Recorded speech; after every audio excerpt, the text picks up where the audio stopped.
Yes, people, how are we doing today? Or shall I say tonight?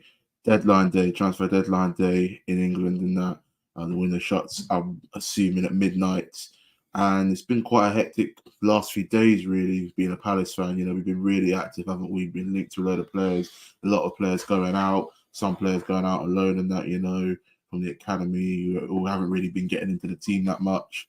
And obviously, two massive signings, which we're going to talk about, and that over the last 3-4 days in that at Palace. And are there more to come? We'll have to wait and see. There are a lot of rumours going around and circulating that our transfer window, looking around in the transfer window, we're not really going to be getting any other sort of players in that, to be fair. So yeah, I mean, it's going to be an interesting what's it we got about like 3.5 months till the window shuts, but I highly doubt we're going to sign some players. By the way, for people who just joined, make sure you like, share, you subscribe.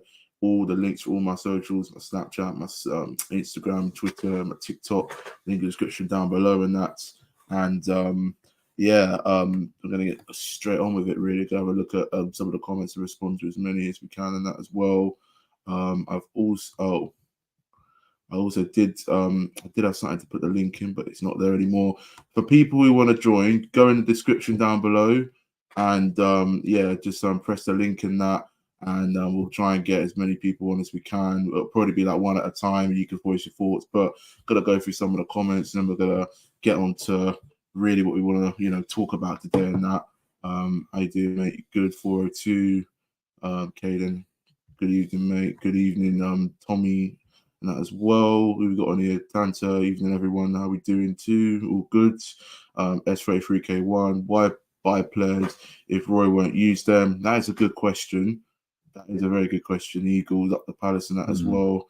Why buy players if Roy won't use them, especially if they're not Hodgson players, especially if you didn't want them in the first place, like Munoz and Wharton. What do you think about that? Well, yeah, there is that. I mean, the new signings, I mean, I don't be surprised if they don't start against Brighton, because that's not the sort of thing Roy does. Yeah. He's going to want to see them prove themselves in training, I suspect. Yeah. So, I think if some of the Palace fans are expecting him to put them in the team, you might be disappointed, because that's not something that Roy normally would do. Well, I think Munoz will start the right back at Colombia. Yeah, because we had no right back against Sheffield United. Richards was stuck in the middle of centre back. That's probably an obvious one, to be honest with you. I mean, Richards is obviously not a right back. And the poor chap keeps being played out of position. Yeah. So, I suppose he's getting pretty frustrated by it. No, exactly. I mean,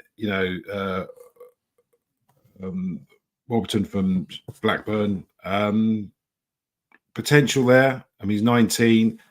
I don't think Roy is going to chuck him in the team. I'd like to see him put him in the team, to be honest with you, because I think that, after the Sheffield game, obviously, it's one thing I've been saying to people around me, is that when Doucouré got injured against Luton, that for me was like the turning point of our season, to be honest with you, because the problem we have is we don't have a midfield that can defend the back four, and every time the opposition get the ball, they're right on us.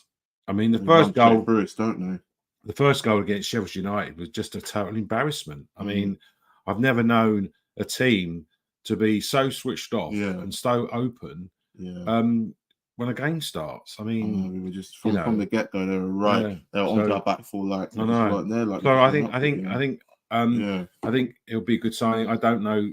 I'm not sure that he'll play against Brighton. We'll have to wait and see. No, I will get to some of the comments in a second. Make sure to like, share, subscribe, people, comment your questions in the live chat and in the comment section down below, and that as well. Now, yes, we have signed. Well, obviously, a few days ago, we finally signed a right back since Bissaka left. Really, for nearly 5 years. Yeah, I mean a decent right back. I mean, Ferguson could play right back, but he's only made one appearance. Nathan Ferguson. I forgot he was still at the club. Now I'm talking about him. But this guy looks pretty good. He's 27 years of age. Daniel Munoz. He plays for the Colombian national team. He's got good chemistry with Jefferson Lerma, who is a Colombian international, and they know each other pretty well. And that we saw in the video when he signs, that's it's gone wide there. That them two, that he was really happy to see his mate join Crystal Palace. He's signed from Ghent in the Belgian Pro League, £8.5 million, and it's a 3-year deal in that as well. This season in all competitions for Ghent, he has scored 5 times in that so far in this campaign.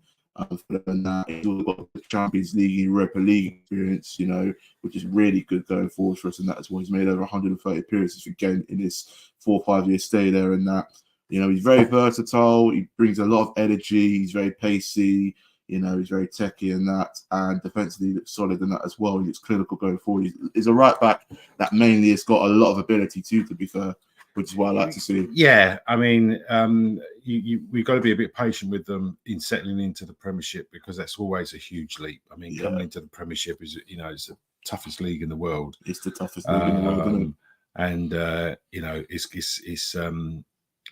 And he'll play against Brighton because Roy's got no other choices, to be honest with you. Yeah. But I'm hoping it'll chivvy everybody up. Yeah, exactly.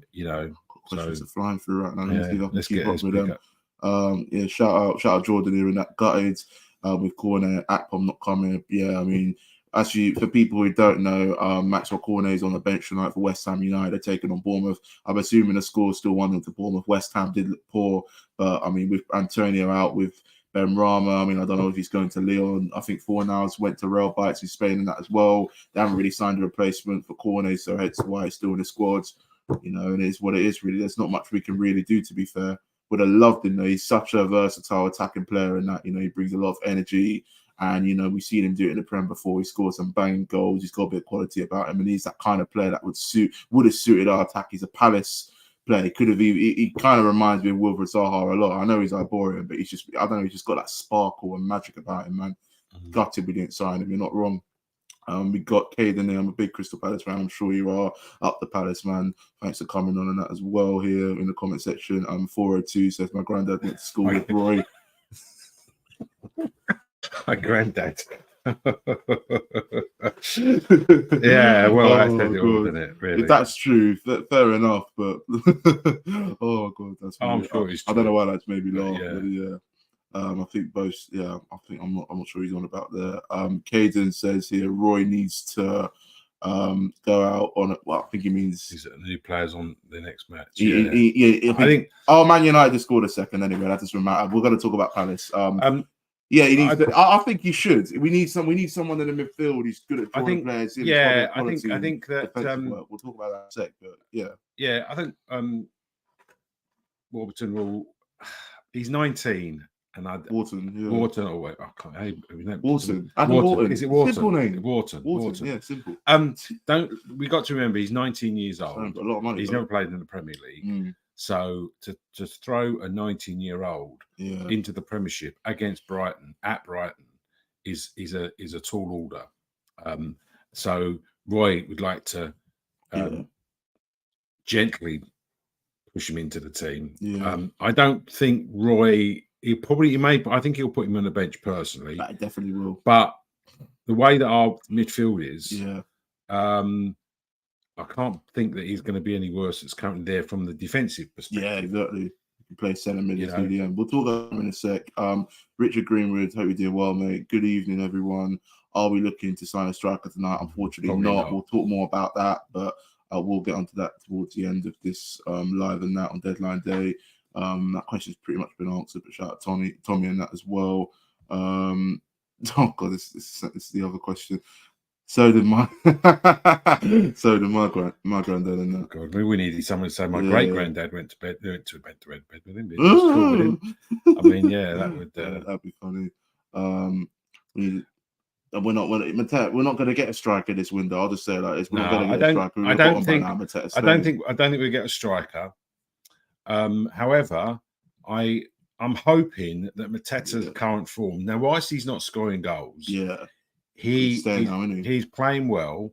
Okay, he's putting in a shift. Yeah, and I think it's important the way that he's playing. Because I've seen him, Roy, sort of applauding him in his play, and the fact he's staying on till late.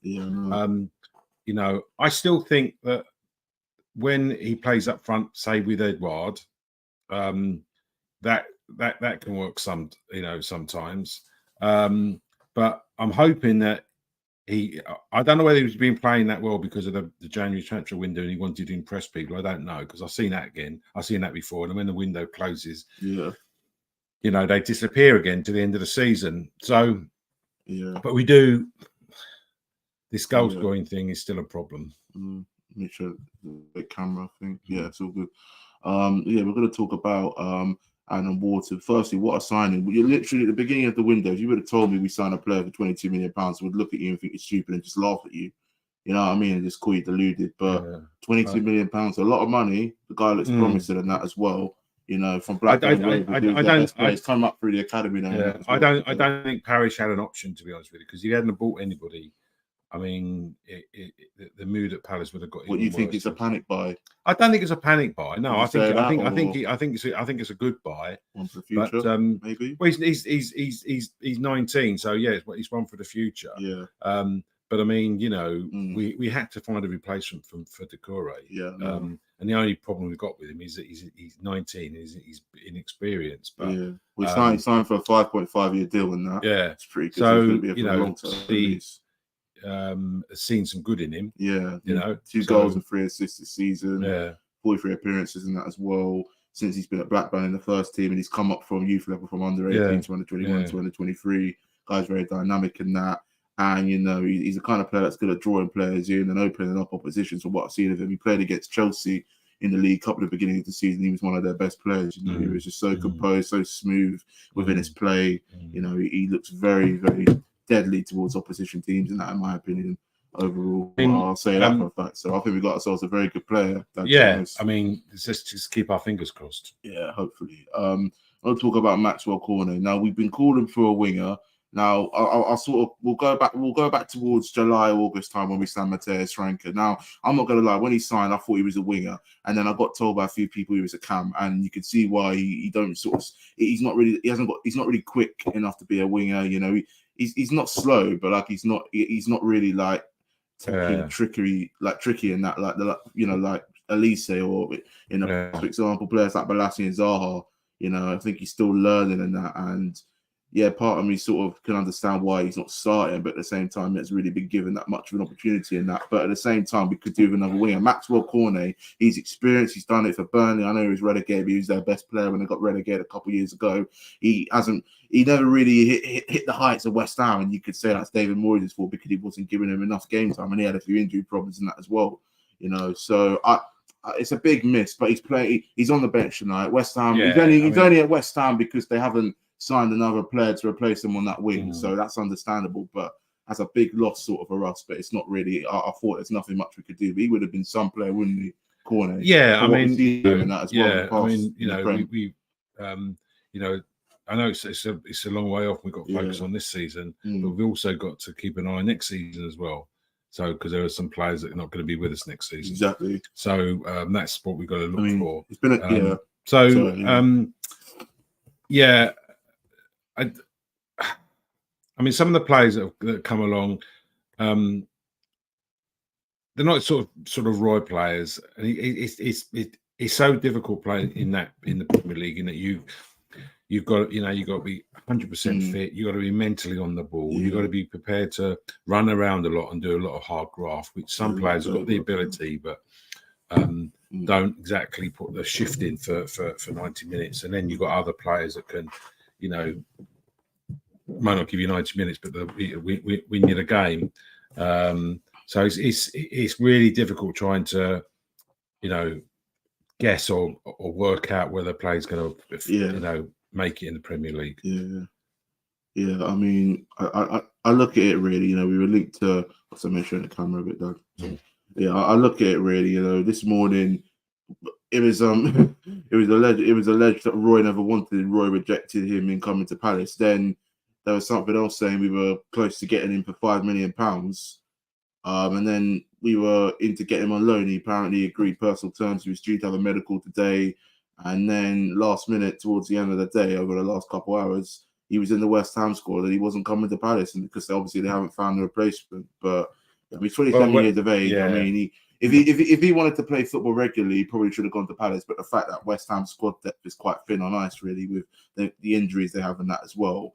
I mean, it's a bit of a difficult one. You know? I kind of feel sorry for mean, any players who want to come down to London and play Premier League football, yeah, they're probably more likely to go to West Ham because West Ham can offer more money. Well, but of course, the problem there, I know, but the problem what happens then is you go to West Ham and you spend your footballing career sitting on a bench. So you know, he wants out West Ham. You pays your money, he takes your choice. I mean, you know, it's a lot of players. You know, it's like, well, you might not get paid as much at Palace, but at least you'll get a game of football. Yeah, I'm gonna go through some of these comments quickly, and fuck, I just head straight back up to the one where I was looking at before we changed over and started talking about Wharton and Maxwel Cornet and that as well. Shout out Richard here and that. Yeah, appreciate it, mate. Honestly, thank you. Always speak the truth, no matter what. Always say how it is, whether it's good or whether it is, you know, pretty bad. And that's at Palace, which has been pretty lately. Apart from the other night. Well, Tommy here says, "Oh, this is a shout. Jack Clark from Sunderland is a great player for Crystal Palace to buy. Yes or no? Yes, indeed, but it will cost a lot of money. Rumor has it Sunderland wanted 25 mil, rising up to maybe even near to 30 mil. To be fair, so I mean, if we are to get him, he'd be one for us to get in the summer. If we stay up, of course. If we go down, he ain't going to be coming to a team in the Championship. Roy needs to get so. Yeah, that's never happening. We all know that." We've spoken about the thoughts on Wharton and that as well. Jordan says, I think he's ready, to be fair. Also, Whitworth made his debut against Brighton and played well. We paid 22 million for a composed midfielder and has to play over Hughes. Yeah, I know you, man. I know. You want to join and hop on, feel free to, and that as well. The link is in thing in the description below for people wondering where it is. But yeah, I mean, I look the other night, and I look at our midfield. We were getting overrun. We were getting dispossessed. We were getting done for pace. Lerman works his socks off. Eze's a cam pushing forward. Will Hughes is too slow and not good enough.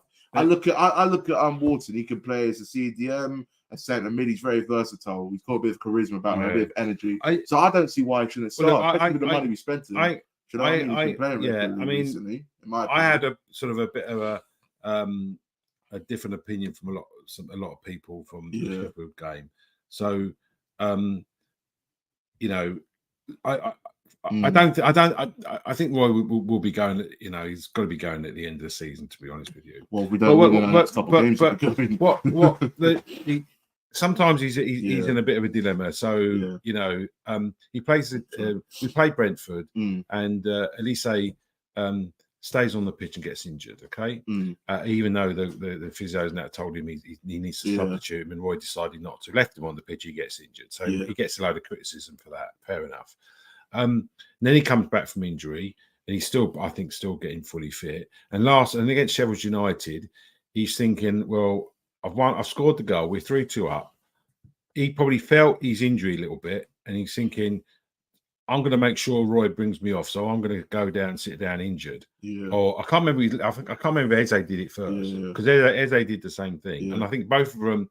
That was a sign to the manager saying, "Listen, you know, we're both carrying injuries as such. We're not 100%. You know, we're 3-2 up.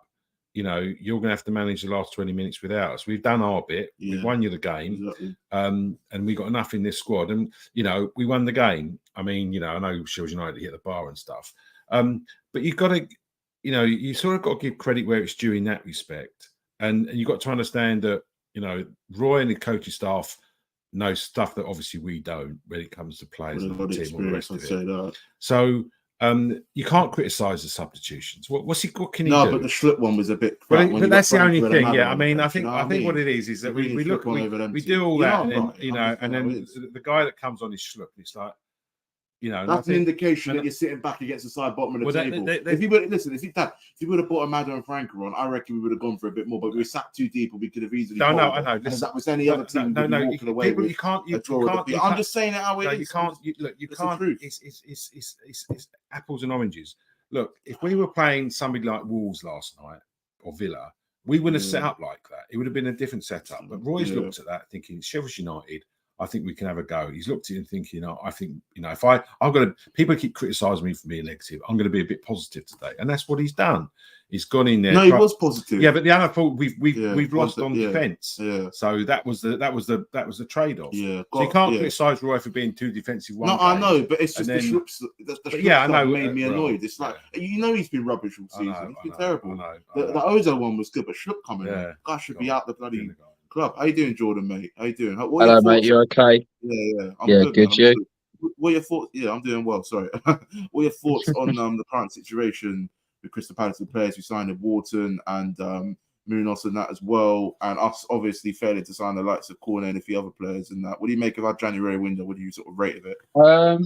Mate, I think it's promising. Maxwel Cornet is a bit of a surprise because I thought we were going to get him, but obviously it would have been nice to get him. But personally, I think it's also good that we've got the cover that we're expecting. And Alan Wharton's very promising. Obviously, he's only 19, but he's turning 20 next week. So I think I definitely wouldn't start him against Brighton, but definitely I'll start Daniel Munoz 100%. Yeah, no, definitely. I mean, I was speaking of Munoz and that and the right back situation. Klein has been dropped. He's not. I don't think he's fully fit. Ward's out for a while, and that. Chris Richards at right back, it don't work. He was poor, he was shocking. He was playing more of a centre back position, maybe even a bit of a CDM compared to a right back. And Munoz playing in that right back position on Saturday will just really just give us the comfort that we need, and it will give the team trust that we've got an actual right back, someone who looks very technical, someone who's got a lot of promise, a lot of talent, a bit of ability, strong defensiveness. I've been saying this for too long now. When we play against Brighton on Saturday, we've got to make a change at least. I'll drop Will Hughes. Because the guy's going to get split open, and the luckiest thing is João Pedro's injured for Brighton, and he may not play. Yeah. So definitely. So I'd drop Will Hughes now for. I'm thinking Hamada. That's a shout. But defensively, I think Wharton. The reason why I'd start Wharton, I think he's a bit more composed, a bit more stronger. He's quicker. And defensively, I'd start Wharton. Yeah, 100%. I'd start the two new signings, to be honest. But then again, I don't know if he's registered already for Saturday. He should be registered. He should be. I mean, he signed. He should this be. Morning, and he's got all of tomorrow to train, and then Saturday's the game. He's been playing and training with Blackburn as well. It's not like he's been out injured for 4 to 5 weeks or anything. Which usually happens at Palace. Yeah, exactly. This guy, and same with Munoz. These two players have been playing for their club this month and that. Do you know what I mean? So I expect them ready to start, in my opinion. But it wouldn't surprise me if they don't, because of course we've got Roy Hodgson sitting in the dugout somehow still when he should have been sacked about nearly a month. 100%. 100%. It's ridiculous how he's still here. He clearly don't want to be here, does he? 100%. To be honest, I know it sounds horrible to say this, but obviously when we do play for the last game of the season, it's going to be an emotional day, but it's going to be happy and exciting, because then by next season, I'm saying it in a happy and a emotional way, because it will be his last day, his last game, and I think we'll want to send him off regardless the best way we can. I mean, I respect you for saying that. I'll say this, Jordan. He's already been given a sent off, and that was in COVID. And to have a second one's going to be a bit weird in a way. But I know what you mean. Hold on, mate. What? In a minute. Hold on. Yeah. In a minute. Hold on. Oh, he's talking to someone. You know, Jordan? Yeah, sorry about that, mate. Yeah. Go on then. What were you saying? No, go on. I'll let you finish off. It's all good. Yeah. Hold on, mate. I'll be back in about 2 minutes. Yeah. Oh, that's cool. Okay. He'll probably be back on in a bit. And that. Got a question here from Richard Dulac. I think that's that name right. If I did, my bad. I'm shit at pronouncing names. Will Wardy ever play for Palace again? I don't think he will. I don't know what his injury is. It's the first thing. Apparently. Yeah, so obviously the older you get, the longer it takes to recover. And if it's a long one, then, well, probably not.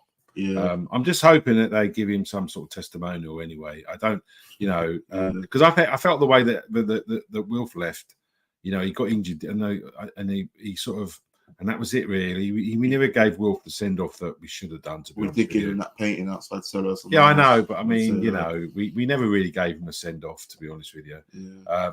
So anyway, yeah, you just have to wait and see. But I think hopefully Ward can come back and play a couple of games towards the end of the season. We'll just have to wait and see. Yeah.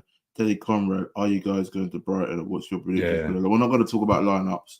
I'm not going to say my prediction until the vlog, but we are going to be at Brighton. We are definitely going to be at Brighton. I can talk about the lineup. I think, I mean, you think about it, you think, well, Brighton off the back of a 4-0 defeat by Luton. Yeah. So you think that, you know, that I don't know what that has done to them mentally, but they've come back before from heavy defeats. So they might look at it and think it's just a one-off.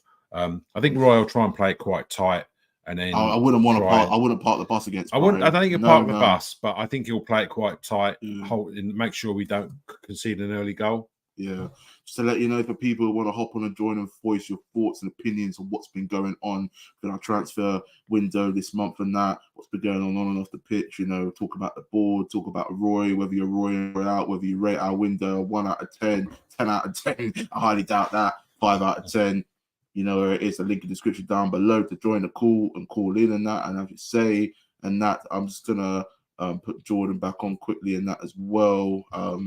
Gonna talk about a few other things in that too. But yeah, I think Jordan's ready to come on now. You're good, Jordan? Yeah, all good, mate. Yeah.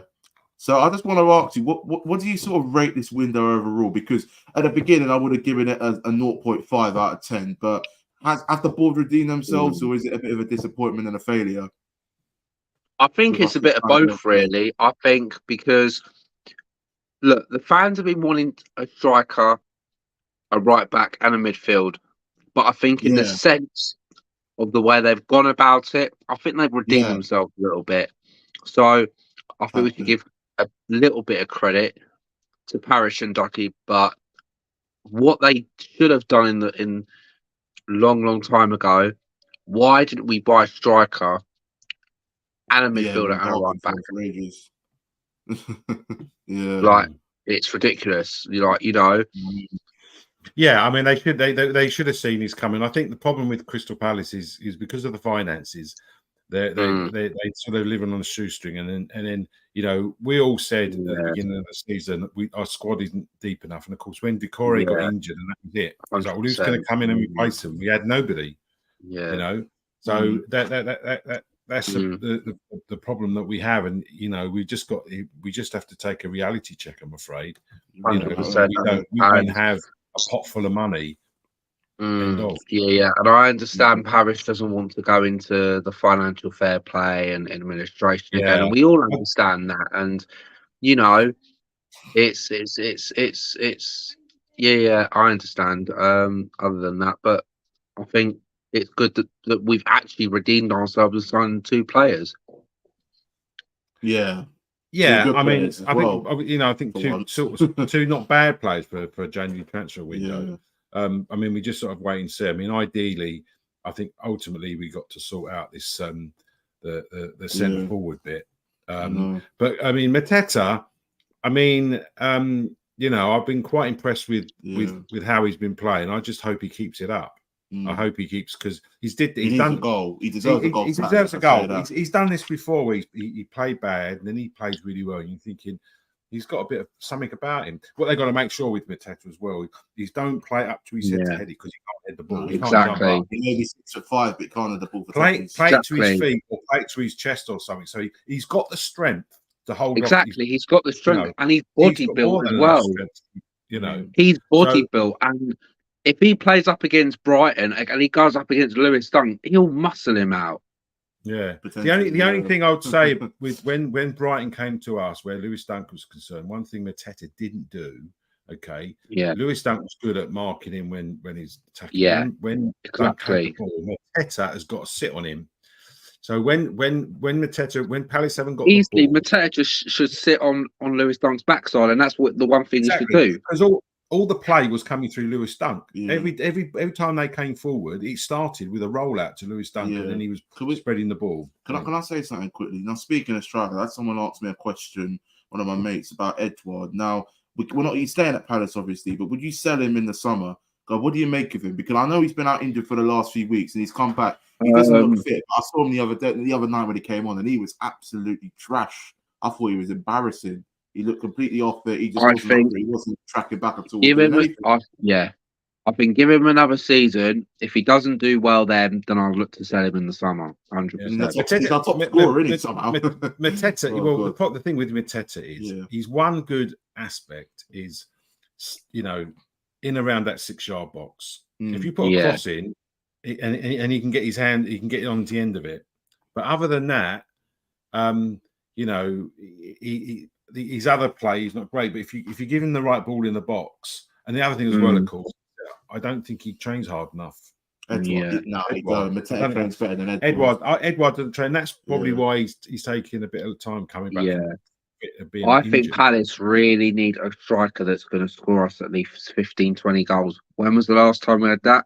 Glenn Murray. Benteke. But the problem is that, where the Premiership is concerned, there's rare as hen's teeth, good strikers. I know. I mean, it's I think the problem is Palace don't look out foreign. That's the problem. We never look out foreign. The other day. I think when we got promoted back in 2013, it was a couple of years when we were just signing players from the Championship and the Premier. We weren't sort of looking abroad. But the likes of the ball and Pardew started looking. But I think a lot of it's to do where your manager comes. I mean, exactly. Don't forget, it was Vieira that brought Gay Anderson and Liso to the club. Yeah, he brought I think Palace, if we want to get into strikers, I think we should look in either the Serie A for a striker, or we should look into the Bundesliga. Yeah, well, the thing is that if you have a manager, if a new manager comes in, let's say for example he's German and he's got German connections, you'll probably find German players coming into the club. Yeah. So you've got some managers that have got feelers out everywhere, and I don't think Roy, particularly at this age, has got contacts that he used to have, or that he can turn to. Well, based on his current reputation, why would you want to play for Roy? I mean, he's nearly 100 years old. He's going to retire. Yeah, I mean, 3-4 months, you know what I mean? And there's always Palace have always had this problem with attracting players to the club. Whenever there's a player available, we don't regularly attract the players. We don't regularly, you see something like Fulham, Brentford, West Ham, Palace looking at this player. 100%, Never comes to us. I've got to mention something on that as well. Triple Akpom. Now we were heavily linked to him this January window. Now he was meant. We were meant to sort of get him on loan. Obviously, that's looking unlikely now. Forest are potentially going to hijack it, and he's probably going to go to Forest. From what I've been hearing, there was a thing that Fabrizio Romano, the Italian journalist, came out saying. He's 28 years of age and that he plays for Ajax. He hasn't really had the best sort of impact there. 8 goals and 20 appearances this season. He's all right, but not amazing. Kind of feels like another Edouard and a bit of a Mateta, really, to be fair. He can't seem to cut the mustard abroad compared to in England and that. Last season in the Championship for Borough, got, about 28 plus goals or something stupid like that. So he can score goals. I mean, it's a Championship, but you never know. Maybe a new fresh start. If he would have come to Palace, things might have started to click. He looks like a very versatile. He's got a bit of pace, a bit of quality in that, but unfortunately I don't think he's going to come to Palace. But it would have been a sick buy because I know people in the comments, were questioning us not signing him and that, and obviously missing out on him and that as well, like we did with Maxwel Cornet. So it's a bit disappointing. But in the summer, do you think we could get him, Jordan? Would he have done well at Palace if he did come? Akpom? I personally think he would, Maxwel Cornet, because he's got the pace, he's got the ability to take. Jordan. Akpom, sorry. Yeah. I think we could, and he's ex Middlesbrough as well. So why not? I think we can get him. Yeah.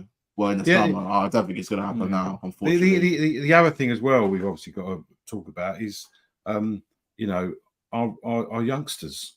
Yeah. Because developing them and that. I mean, every time I go on YouTube, I'll get some video through of us giving someone else a spanking, and so the youngsters seem to be doing okay, but they're not coming through to the. I mean, I know they're young, so it's probably it's difficult at the moment because of their age they're at.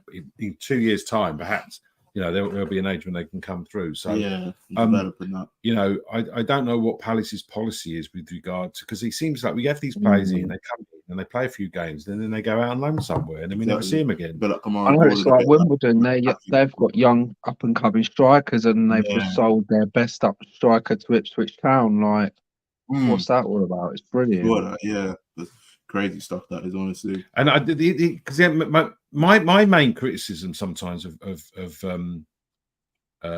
Roy is that I don't think, whether it's his age or whatever, I don't think he coaches like the young player. I might be completely wrong. I don't know whatever, but you know, I'm not sure that he's not the sort of manager to put his arm around somebody's youngster and someone say, you know, whatever. Yeah. He wants people to come in and hit the ground running.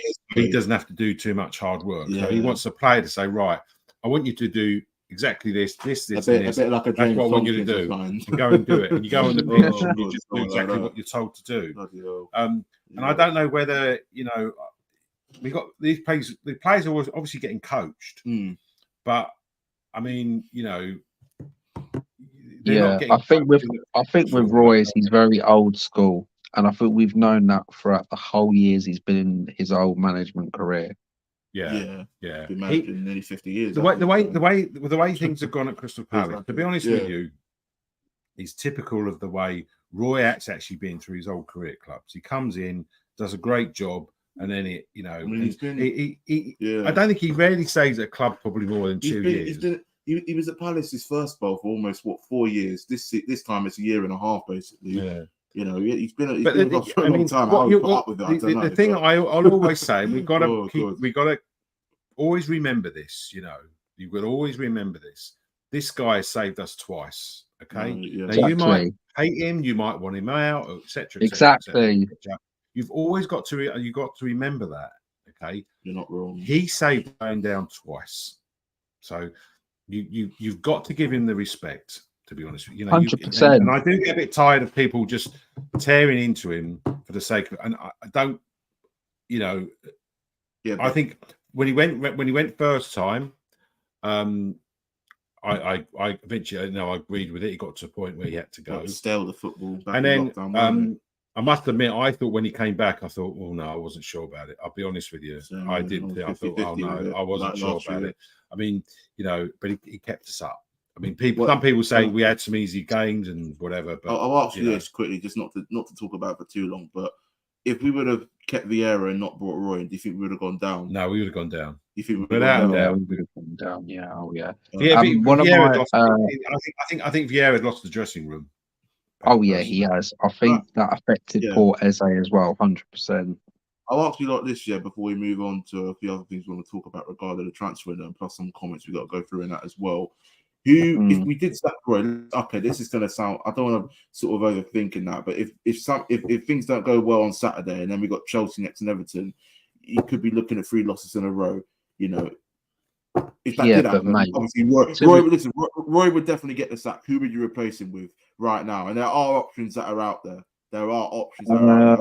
I'd either look at Steve Cooper, but then again, Forest, the way he played football at Forest wasn't the most exciting. Yeah. Stay, at Forest. I don't know. Yeah, it's an interesting one. Potter, maybe. No, to be honest with you, if Potter made himself available to be at the club, they would have appointed him. To be honest with you. Yeah, it's an interesting one. It's an interesting one. Yeah, it's a really interesting one. I mean, you know, I think Potter's probably looking at his options at the end of the season, because when he gets to the end of the season, there's going to be more clubs available. Okay, 100 clubs knocking. If I was in the Potter's shoes at the moment, I'd be like Potter's shoes. I'd be like thinking, do I want to go to Crystal Palace? And then when it gets to the end of the season, I'm like, then there's a huge job available which I can't take because I've just joined Crystal Palace. So I think that a lot of the managers, I personally think if anything really bad happened where Palace are concerned, we'd have to appoint a caretaker manager to the end of the season. I honestly don't think. Paddy McCarthy potentially. I don't think we're going to be in a position. We're going to be in a position to appoint. What about Mourinho? Yeah. Honestly, why any club would want to appoint him as manager, I do not know. Well, I mean, he definitely keep us up. But I he don't think wouldn't comes keep us to up, anyway. man. He's a poison I chalice, would, man. but the problem is, I know a lot of people are going to say this to me, but I know foreign managers don't work. But we should look into the foreign leagues and try and get, I don't know, a manager out in. No. It's gonna always think of Frank. Always think of Frank de Boer. I know what he's saying, but I'm just No, I'm not saying Frank de Boer. I'm not saying Frank de Boer. No, he's got a point. Look, you got, when it comes to new manager, you've got to keep all your options open. No, I know, but I know. Yeah, but you look at Brighton. They got rid of Potter, left, and then they appointed this guy. No, I know that, Tristan. I'm just saying that they appointed it. Nobody knew who he was. Everyone was saying, "Who is this bloke? He's going to fail." Exactly. It's like, and so they've done it. And I'm telling you, Brighton. Okay. I'm telling you, Brighton. I'll tell you what. Shut up. I'll tell you one thing. Right?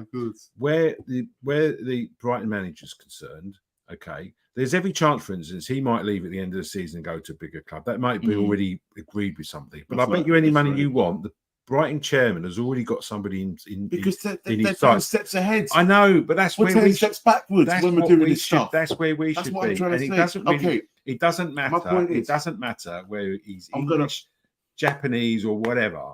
If he's good enough, and give him the job. I get that. But my point is, we are Crystal Palace. We haven't got the money. We haven't got the funds. We haven't got the funds to back the likes of Graham Potter. No, I know, but what I'm just saying is, there might be some really good manager in the second division in Spain that's really young, and you're thinking, do you know what? I reckon we could take a pop. But if he wants to grow and we ain't got the money to back him, he's not going to come to Crystal Palace. The reason why De Zerbi went to Brighton, I know no one knew who he was, but Brighton had the money. They had the scouting network. They had the players in the academy that they could just bring up just like that. I know.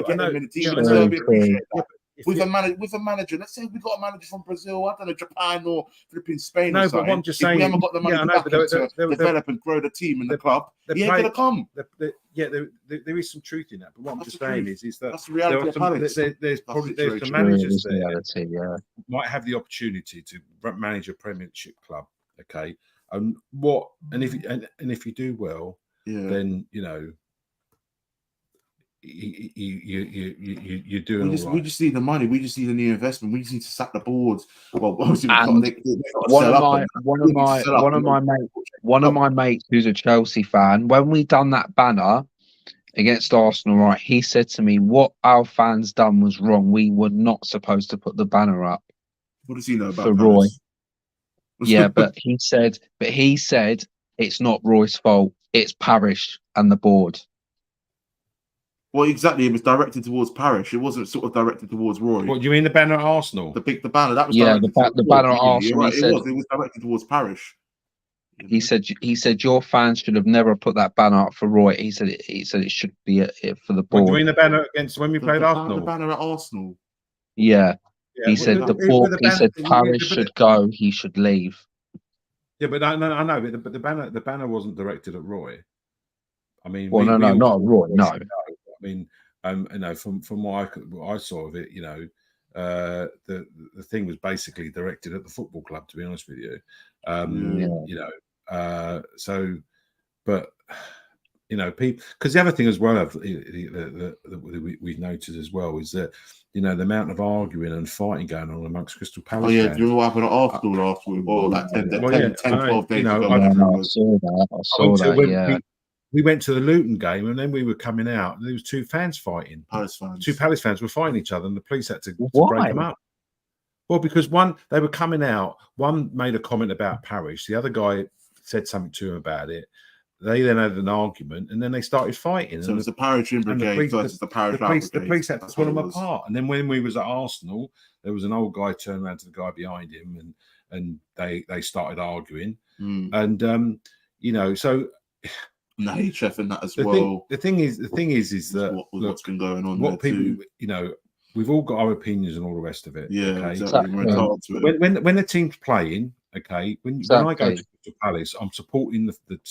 I know things aren't right behind the scenes with it, Yeah. And course, sometimes the team are thinking, oh my God, whatever.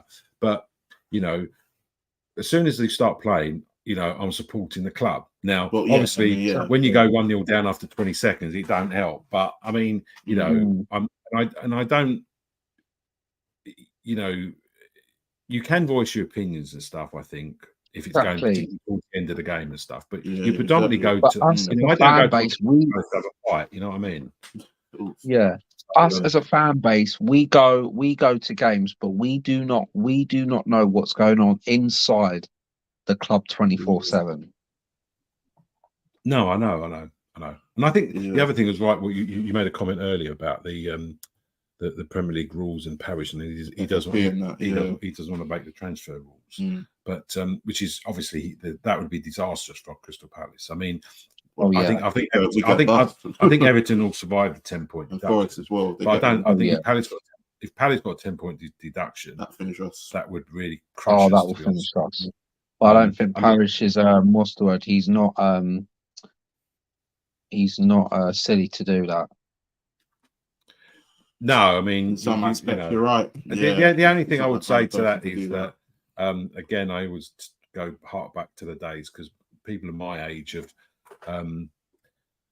seen a lot go on at Crystal Palace, and unfortunately, finances and dodgy deals behind the scene are not unusual where Crystal Palace are concerned. So don't be too surprised one day if you suddenly get a big surprise where Palace are concerned, because it's not a new thing, to be honest with you. I mean, and to be honest with you, sometimes the fans are the last people to know. So I've got something I want to talk about. Really, this is a player that was meant to be leaving but is now staying. Talking about Sam Johnson and the goalkeeping situation at Crystal Palace. Now, Sam Johnson was meant to go to Nottingham Forest. Now, they put in a loan offer. We rejected it 2-3 days ago. Then today, Forest offered 15 mil. We didn't reject it. Sam Johnson wanted to stay at Palace and fight for his number one spot. Sam Johnson is now staying at Palace. Now, it's a bit of a sticky one because obviously Johnson got injured at the beginning of December, nearly 2 months ago. He was out for a month. He came back in the cup against Everton, was okay-ish, really. The goal that he let in, 50-50, whether he should have saved it or not. Can't really talk about that, because it's like over a week ago or so. And Dean Henderson recently. Now, 20 mil on a goalkeeper, it's a lot of money for any side, really, in the Premier League, especially for a club like Crystal Palace. I'm not feeling him at all. He's leaking a lot of goals. He's very naive. He's not commanding. The only good thing about him, he's a good shot stopper. But saying that, he conceded 2 goals against Sheffield United. I know, he couldn't do anything. And if you look at the goals he conceded against Arsenal with good shots, and he still didn't save them. So, no, if you think. Listen, look, the Arsenal game, to be honest. Some of the goal, I'm not saying all of them. I just think he should have done better. In my opinion, I think he should have saved some of them. The only thing I would say, when crosses come into the box, I just wish he was a bit more commanding and had come out of them. He doesn't give the defence confidence. But the reason why we're vulnerable and shy is because of the goalkeeper. Not the main problem. I mean, Johnson gives the defence confidence. I personally would have Johnson over Henderson. So what do you lot think? Comment down below. I mean, that's just my. Well, then who would you start against Brighton on Saturday? If you're Hodgson, who would you start? Dad, you go first.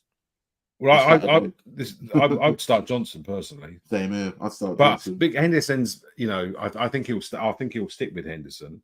But my thing was, if we were going to let Johnson go, I'm assuming that we had some goalkeeper to come in and replace him. And do you know what I said to Henderson on the Sheffield United game? I said, if we beat Brighton on Saturday, he said he's going to celebrate right in front of our home fans. Oh yeah, I'd love that. But do you think Johnson staying has now put Dean Henderson under a lot of pressure, especially with his performances? They haven't been good enough. No, but that's the way it should be. That's the way it should be. If you've got a squad, every single player that plays in the first team should be under pressure from a guy in the reserves. But is he under more pressure than he was a few weeks ago? Now that Johnson's back and he's not really been playing that well. He's not going to bother Henderson at all. All he's got to do is just keep on you know, playing well. He hasn't kept a clean sheet. Yeah, I know, but that's I not look at the because teams he played. Come on, no, Daddy. but To concede 2 goals against Sheffield United. I know he could look at the two. What about the first goal? Do you think he could save that? The second goal, I mean, it was about 4 foot over his head. Second goal, he could have done a bit better with. I'm not gonna lie. He could have been a bit more stronger, put himself about. Well, how? What? Suddenly grow 6 feet? He just let go over his head, man. I just think he's a bit too soft. I'm being honest. I'm not even being delusional. I'm just being truthful with it. If a shot had come in and he fluffed it, and guy put in the rebound, yeah. All right, I got another question. Would you constantly rotate them week in, week out? So Johnson and goal 1 week, and no, I think the problem is with the goalkeeper positions. Right. It's not good to keep rotating because your defense are going to get used to the way your goalkeeper plays. And if you because some goalkeepers are good at other different things, all the rest of it. But our problem we got is we got 2 very good goalkeepers who play for the England national team now and then. You know, they're always known as number ones. To them, they're number ones. And the fact that one of them is going to be sitting on the bench potentially for the next 4 months in Sam Johnson and Dean Henderson, it looks like. But no, it's good. I think it's good. It's good for. I kind of feel sorry for Johnson because the way Johnson's been playing, he's kept more clean sheets than Henderson. Henderson hasn't kept a clean sheet. I mean, I think come the end of the season. I'm just saying now it's come the end of the season that might change for Johnson. He might think, you know, I'm not going to go with Crystal Palace. So how are you feeling for Brighton on Saturday? Because I'm in 2 minds. I'm ready. It's a Saturday. It's a 3 o'clock kickoff. I'm ready. I'm not nervous. If we go in that game nervous, we're going to get hammered. Why should we be nervous? Brighton lost 4-0 to Luton. We just come off a win. Yeah. Do you know what I mean? I mean, you know, I look at things. I think we've got some new players in. Perhaps that pick people up. Brighton are just off the back of a 4-0 defeat by Luton. I mean, that was it for me. Our defeat was bad. Look at theirs. Can I just say something? Can I just say something where Luton is concerned? You know, people are saying they were going to go down at the beginning of the season. Oh, my hand up high for that. Luton can play. Okay, this isn't at home. Yeah, they can play at home, but I'm telling you, they have a method of playing, and they can play. Okay, so if teams in the Premiership don't start giving them a bit of respect, they'll just carry on going and winning games. So you've got to come up with a way of stopping them from playing. Okay. Now, my only concern would be for the Luton fan is that I don't know. I think a lot of their play comes to that Barkley, who seems to have taken off at Luton. I mean, you know, I think Townsend's having a good time. And one of my regrets was that we actually let Townsend go. I thought that at that time, I think we could have given Townsend a contract. To be honest with you, I think that was one of the mistakes when we didn't give him a contract personally. I did mention that a couple of years ago. Luton can play, okay? So, you know, when they play the big boys, they're not getting taken to the cleaners. I mean, they only lost to Arsenal by 1 goal, by the odd goal in 7. So, and they only lost, the same thing with Chelsea. So, if you're playing the top 6 and you're not getting embarrassed by them, and you're playing the teams around, I mean, you know, if you was a Luton player now, you've just gone up to Everton and knocked them out of the cup. Yeah, I mean, and then they've gone to Everton and bet 1-2-1, and they're just going to stuff Brighton 4-0. So as far as I'm concerned, it's respect. Okay, but I think Brighton game, I'd like to, I'd like to think we go there. I think we've got to keep it tight at the beginning. Okay, slowly get ourselves in the game, and then start to put the pressure. But we've got to come up with a method of stopping them from playing a little bit. Guy for 18 goals for them. So, do you know what I mean? You know, I'm sick and tired of playing Brighton and they knock all the ball around and we're running around like headless chickens. I mean, exactly. Every time they come to sell us, they run us off the pitch. God knows how we get a point against them. Why the games always end 1-1, I don't know. It wouldn't surprise me if it ends the same like that on Saturday. It would not surprise me. The thing that annoyed me with the Brighton game at Sellers Park is the first half we did all right. We were 1-0 up. We were we come out second half, and I'm like thinking, Roy, what did you tell them at half time? What did you tell them at half time? And you wonder why we want him out. You know, and it was just like James, he does parks the bus. Ridiculous. I think we'll come up with I'm hoping that Roy will come up with a way to stop them from playing, and then we've got the because Brighton always take the piss against us when we get at home as well. Don't forget. I mean, you know, they haven't been that good, but I mean they're beatable. But it's just Palace Brighton. You know, anything can happen. I think that with Elise and Eze, up front, we've got something there that can cause them some trouble. Because at least at the moment, you know, Paul. Guess he's just come on for West Ham. Maxwel Cornet, he definitely ain't coming. Everyone in the comments who's like saying, "Is Cornet coming? Is he? He's not coming. He's just come on now." It's no way, absolutely. What's he gonna do? Go in a taxi down to Palace and sign for us? That was probably part of the deal. He said, "You know, I'll stay at West Ham if you play me tonight." Yeah, he's come on at the 95th minute. Still 3 minutes for him to play, for God's sake. We're just going to go back to the goalkeeper thing in that as well regarding Johnson and Henderson, which one he should start. 402 says here, my opinion, I think Henderson is a good player, but could make some crucial mistakes. Yeah, I mean, he sort of flaps at a lot of crosses. He's very sort of naive. He doesn't know whether to come off his line or stay on. I was right behind him. There's one shot against Sheffield United, which he was lucky. He just palmed it back into play. Yeah, I mean, I think he could have tried to catch it or just, you know, grab it like that. Yeah, but he just sort of did that and knocked the ball back into play. So, I mean, and that's the sort of things that the manager and coach look at. Yeah, but you know, I mean, I've always said any good team, all the good teams. One thing they've got is they've all got a good goalkeeper. Well, we definitely got two good goalkeepers on. Well. And that's why Henderson's a good goalkeeper, but I think Johnson's better. Yeah. So you know, whenever you're building a new football team, when Cloughie started to build Forest, the first thing he did was to go and buy Peter Shilton. Because if you've got a good goalkeeper, it's like Schmeichel, well, you probably he'll save you 20 points. Yeah, exactly. Good goalkeeper will save you 20 points. Yeah, you know what I mean. Before we sort of come to the end, I've just got a few like transfers to talk about regarding players leaving and that as well, and other sort of players we've been linked with. And that Hugo Eketiah has gone to Frankfurt and he has joined on loan with a 30 million euros in a buyback clause for PSG or something. So basically, he's been, he's gone out. So he's gone there on loan, and I'm assuming this is probably like a. I don't know, like an 18-month loan, and PSG can buy him back for 30 mil. That's what Fabrizio Romano stated. Joe Whitworth could be going out on loan, but to where though? Good question. We'll have to wait and see. If people know, feel free to put it in the doesn't look like it within the next hour, but yeah. I mean, with Remy Matthews third choice, Johnson second choice, Dean Henderson number one, Whitworth's number four. Really, you know, goalkeeper wise, I don't think he's going to be wanting to stick around in that in the reserves. You know, especially with experience he's having in the past in the Prem. He's going on loan. Yeah, people are saying, "Oh, we should start him." He's not good enough, Malcolm Abue. He's been a disappointment. He hasn't hit the heights. I know he has to be given the time and that, but he's just like he's not a Premiership player. He's not ready. I think we signed him too early.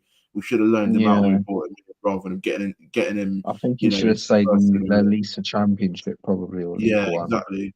He should have tried to develop him a lot better. Really, we should have developed him like way better, to be honest. Or Wimbledon or Bromley could have been a perfect club for him. Exactly. This is bizarre. Seems like another player that's fallen off, and just, I mean, we only paid like 2 mil for him and that. But you know. Have you heard this? Like Jesse Lingard closing in on a move to the South Korean League. Is that a joke? Is that a joke? No. I'm not even kidding. Is that a joke? South Korean. No. What? I didn't even know they had a league like that. Jesus. Flipping hell. Didn't even know they had a league. Yeah. At least we did sign a right back. You're right there, 402. Come down, that is. Bloody hell. Yeah, he went from making it at Man United to then getting loaned out to West Ham doing well, going back to Man United, and it sort of didn't. He was when he went to Forest was rubbish. Went to Saudi Arabia. But when he went to loan to West Ham, he played really well, didn't he? Bizarre, but then he couldn't get contact with them, could he? And what out of 10? We'll start off with you, Jordan. Rate our January window.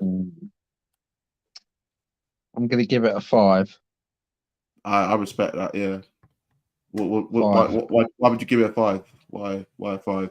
Could be better if we brought a striker in. And if we could have added one more, say another left back in would have been great. I wouldn't say we needed a left back. Cornet could play it. To be fair, Maxwel Cornet can play left back and that. We can. That would have been ideal. Him playing as a winger, and if we had anyone out, a left back, he could play there. You know, but I mean, we could have done with more signings. Dad, what would you give it out of 10 this January window with Wharton and Munoz in? Probably, I'd I'd say 6. Probably, fair enough. you know, Do you give it 6? an average 6. Well, it's a fact that I'm just comparing it to last transfer window in the Do January. you think it's better though with the Well, players? last year we didn't buy anybody, did We we? signed the Madder and Lakonga.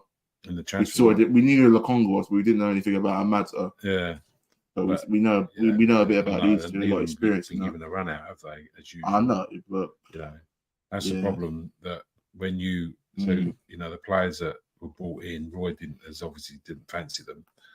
they're not Roy players either. He don't like young players. You know, it's Roy. Roy just sticks to the players. He just stays loyal to players, and I don't like that. He's like the when he was at England and he. Don't even get me started on that with the Jack Wilshere thing. Took Jack Wilshere when he weren't even playing. He was injured, not playing well. Yeah. And he takes him in, puts him in the England squad.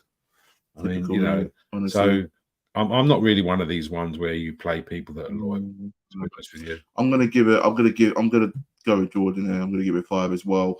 I would have given it a 0.5, but we redeemed ourselves a little bit by signing Munoz and Wharton and that, especially Wharton, 22 mil, great signing, spending a lot of money. It's a big gamble, so hopefully it pays off well. But I'm happy that we did sign some players to depth in the squad, especially Munoz. We needed a right back. We've been calling for it for the last 5 years. It's Bissaka left basically, and it's taken us 5. How it's taken us 5 years, I won't know, but we finally got one. Kicking out the likes of Klein and Ward, man, because they're not good enough. And this guy looks pretty good. Munoz, he's a really good player, and I'm really looking forward to seeing him start on Saturday. He'll definitely start. If he don't, I'd be surprised. I'm disappointed we didn't sign the likes of Akpom from Ajax on loan, and Cornet. That can't be helped with because he's just come on against West Ham United. He, by the way, did draw with Bournemouth, Man United, still winning 2-0 with 55 minutes gone. Monaghan and that against Wolves. But yeah, I'm just disappointed that we didn't get a striker.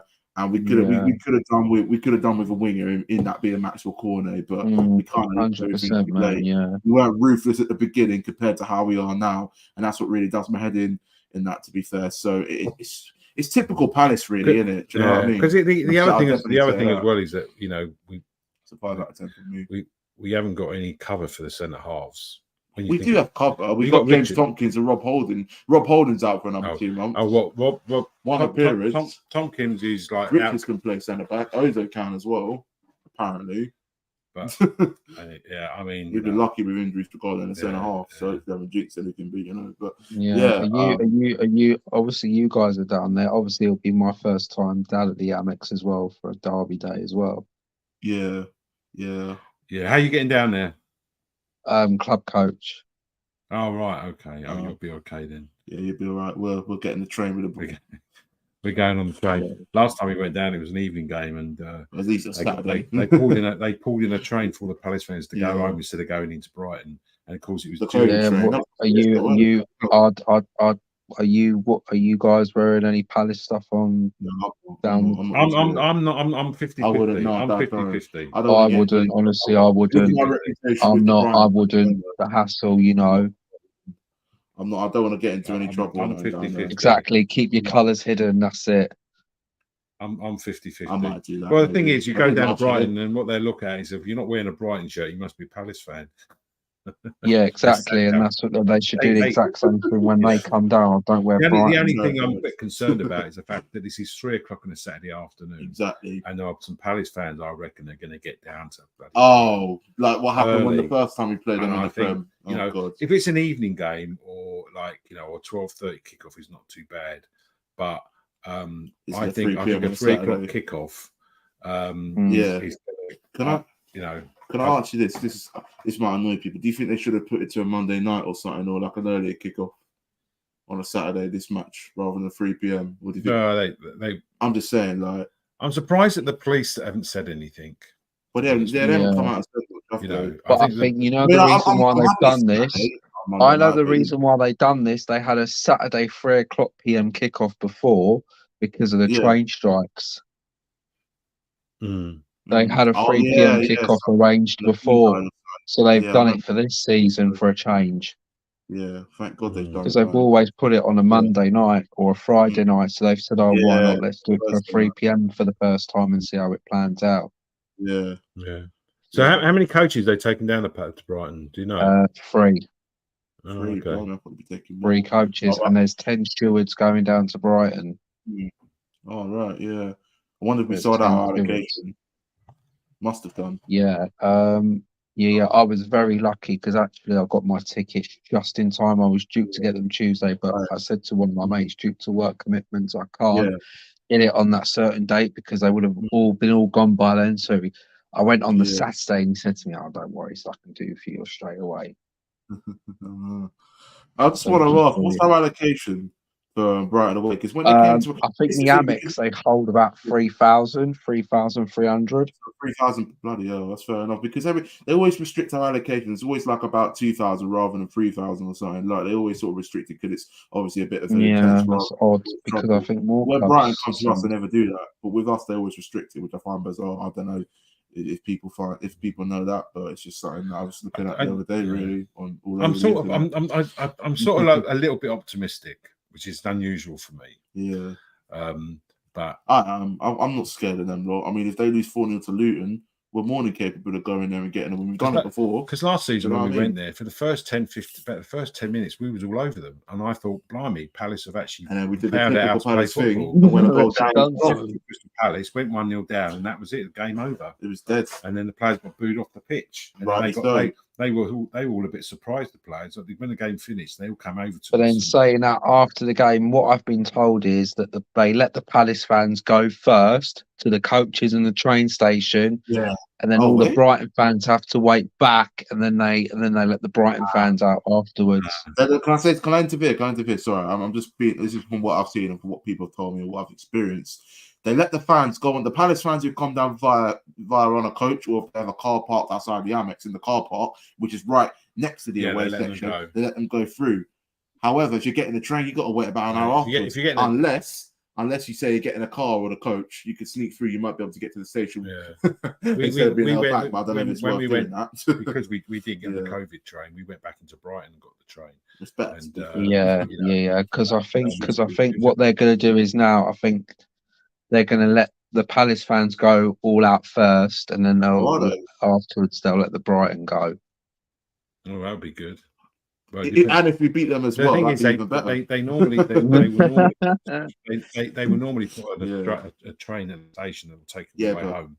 Whether they do the same thing tomorrow. On Saturday, I'd only get on that train if we win. If we lost, I'm going into Brighton and getting the train straight. I just can't. I don't want to. If we lose and I'm on the train for the Palace fans, all doing sort of stuff. Yeah, but it's even good. I know, but even if you win, if we win, then I'd get on the train. But I just.